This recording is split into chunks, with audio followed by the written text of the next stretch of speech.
Michael, another week of training and prep this week. How have things gone ahead of Saturday? Look, we had the game Tuesday night. Obviously, the other group have trained. There wasn't too many of them because of the availability of players.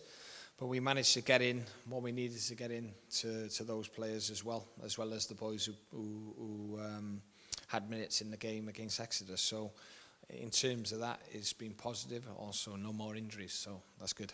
Obviously, it's the first time we spoke to you since the Exeter game, so what's your final reflections on that game overall? Look, there was a lot of positives.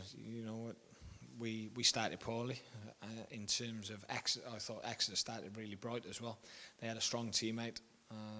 7 or 8 first teamers against a young team, but the players they grew in confidence. They worked extremely hard, and they got better as the game went on. So there was a lot of positives seeing them, come back from conceding to growing in belief. You could see it as the game went on. They grew and grew and grew, which was a very pleasing aspect for me.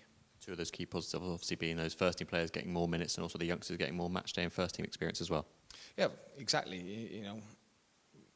They're probably being propelled a bit quicker than we would like, but that gives them an opportunity for one or two of them to put their hands up and say, you know what, I've got a lot more to give, and I'm only going to get better, and I want to be part of the first team. So, like I said, I'll give them opportunities if we think they're going to strengthen our team or make us better.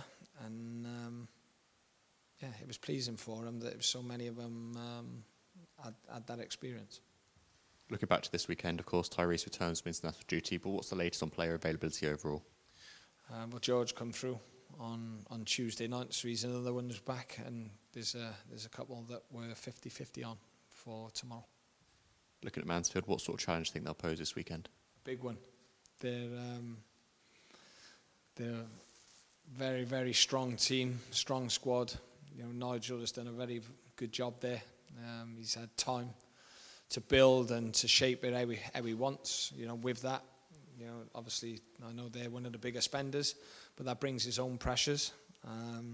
But Nigel has got him to where he's been wanting them for probably the last couple of seasons, because he seems to have sorted out the defence issues that maybe cost them last season, and they're very, very dangerous going forward as well with the quality players that they have. So it's going to be a tough afternoon.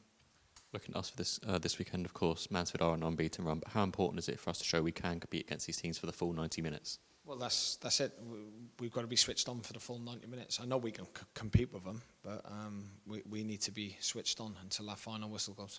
Looking obviously from the Stockport game, of course, for the 70 minutes, as you mentioned, we were 2-1 up in that game. It's just that final bit to make sure we get the result we're after.